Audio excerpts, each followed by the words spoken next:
Hello everybody, welcome to Nunu Wako show here on EBS. Today's segment is, of course, always bringing you somebody that is influential, powerful, cares about Africa in some way or some sort, and Pops Sam is currently the director for Programs for Africa and Freedom Endowment here at Phelps Stokes Foundation, and I have him here with me. Thank you for being available to talk to us. You're welcome. So before we get into all the great things about Phelps Stokes and your work, on the continent of Africa and all of the 7 continents, tell me a little bit about yourself. Thanks, Nunu. First, I'm going to have to say that I'm sorry I'm not powerful. I'm just a simple guy. But I'm half Senegalese, half Gambian. Been in the States now for 8 to 9 years, and just been doing work for international development and all over the world. And I guess that's pretty much what I have to say about me.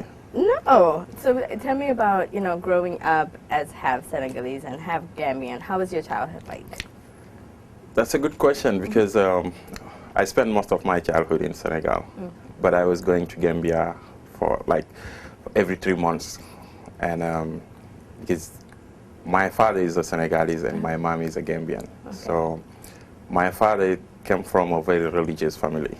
And fortunately for me, or unfortunately for my father ran away from his father's house went to the army and went to the north of Senegal, which used to be the capital of West Africa before independence. Okay. And that's how I get into education. So I'm the first educated man in my whole generation from my father's side. Wow. From my mom's side, they're all very well educated. They went to England, very rich people compared to my father's family. Okay. And when I was 13, I went back to my grandfather's compound in Kaolack, which is in the center of Senegal.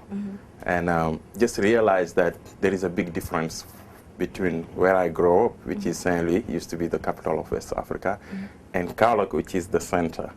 And as an outsider, I really didn't understand much about the culture, didn't understand much about the religion, even though I'm Muslim.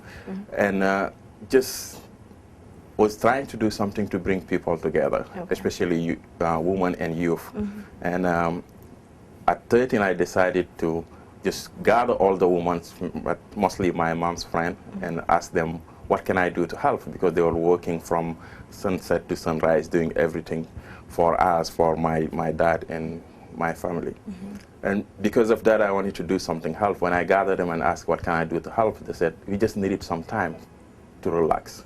And that's how I started a daycare with my friends, 6 of my friends from Saint-Louis. And since then, we've been doing development work. At 13? And you're telling me you're not powerful? No, I'm not. Of course you are. I mean, I don't know how many, I'm sure there's plenty of kids that are doing the same thing that you are doing on the continent of Africa that probably are not being, nurtured to further this amazing thing that, like, you have done. And who, said, okay, Pops, what you're doing here is great, and we appreciate that you have been able to get your friends together and give us sometimes, just to take a break away from our hard day of work and just relax. But so when did you decide to take it to the next level? I started by default, because that's a good question. I was just doing it to help my mom, because I was an outsider. And when we started the first year, when I was 13, and we just started a daycare, and we went back to school, me and my 6 friends.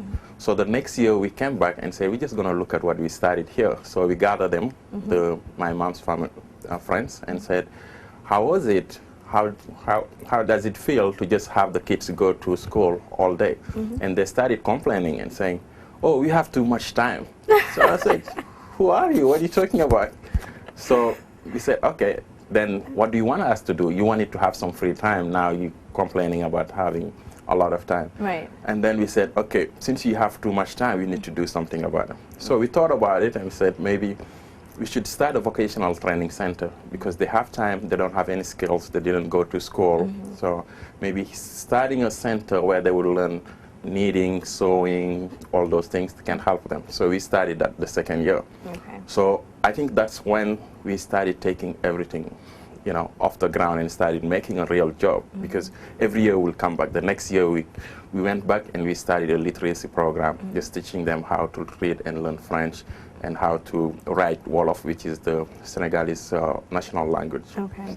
And the next year we came to study a microfinance program and so on. So every year until we graduated high school, we were doing just a program. Do you think that the fact that you had one parent who has no form of training and then one parent who hails from a very educated, you know, prominent family had anything to do with your drive and your passion to just to say, you know what, not only do I want my mom to take a break, enjoy herself, learn and enhance her, you know, God-given talent, but I also want to see her succeed as a woman to her fullest potential?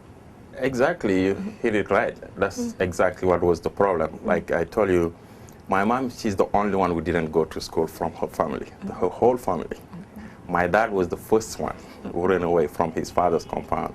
So when you look at it, I was saying my mom was sacrificing her whole life just for us, because her sisters and brothers all went to school to England and become successful people. But my mom didn't have all those things. So at some point I was biased. I was saying, wow, this is not fair.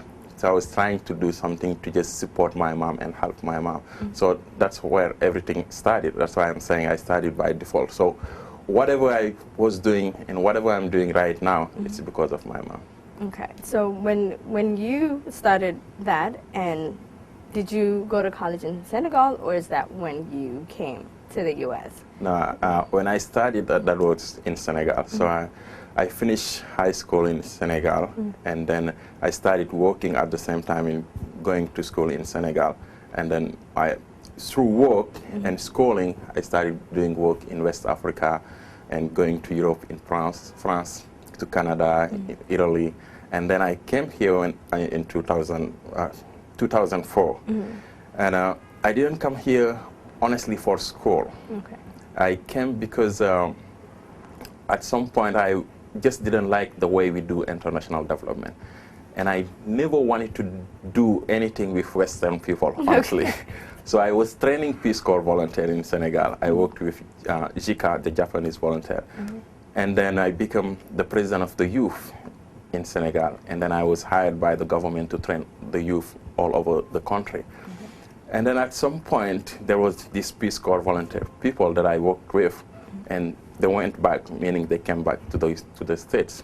And one of them was running a big NGO here, and sent an email to her friends and saying, I just need somebody to help me design program for 26 African countries, because the NGO is in 26 African countries and in Paris. Okay. So 3 of her friends replied back with my name, saying, we suggest this guy.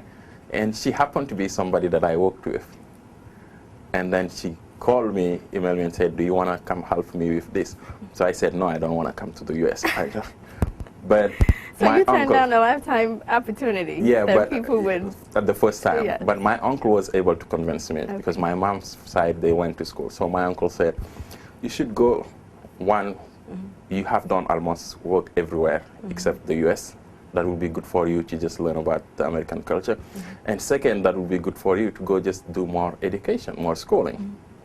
So I decided to come for 3 years, and after 3 years I wanted to go back, but up to now I'm here. Well, so. It's a great story. Do you think, like, your story is not common? Usually, you know, when you just grow up so passionately about just empowering and enhancing and giving somebody else a second chance at life, you want to further your experience through education, and that's what, you know, 99% of us Africans do. We leave the continent because we feel that if we go to somebody else's country that we would gain the knowledge and then come back, and then, you know, we just never go back, but we want to help from afar. So do you think that one doesn't need, you know, post-education outside of high school if they have the drive to make a change within their country? That's a good question also, because I believe that there are different forms of education. I think they're both the same, because I believe in two, the formal and informal education, and it's the same thing to me. And I'll explain why. Because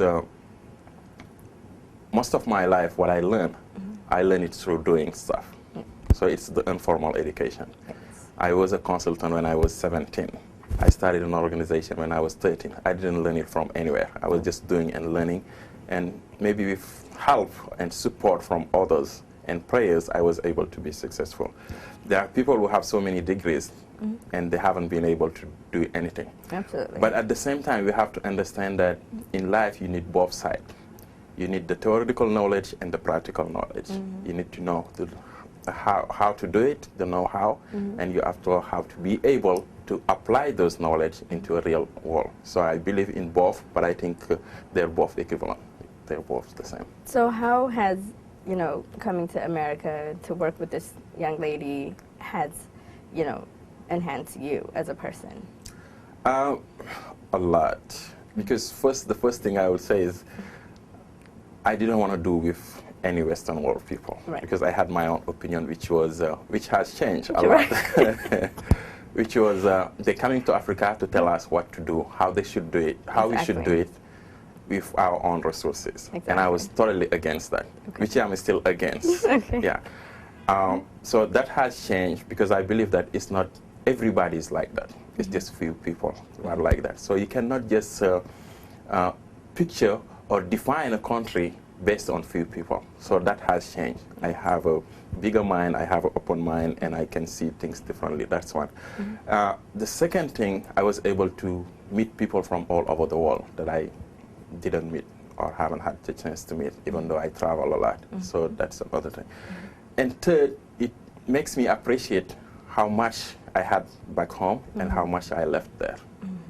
Because if I were not here, if I didn't come here, I would not be able to appreciate the fact that we have a lot of space, the fact that we have a communal society, the fact that we share everything, even bed. I wouldn't appreciate that. Because my first 3 months here, I called my aunt 3 times and said, I'm going home. I said, are you crazy? I said, I cannot live in just a small apartment in a building where you have tons of people, but nobody says hi. They smile at you and you think they know you, but nobody says hi. So to me, that was something that I couldn't understand, and I can appreciate that we have that in Africa, and we don't have it here. Okay. Well, to those of you back home, stay tuned, and we'll be right back with more with Pop Sam. Thank you.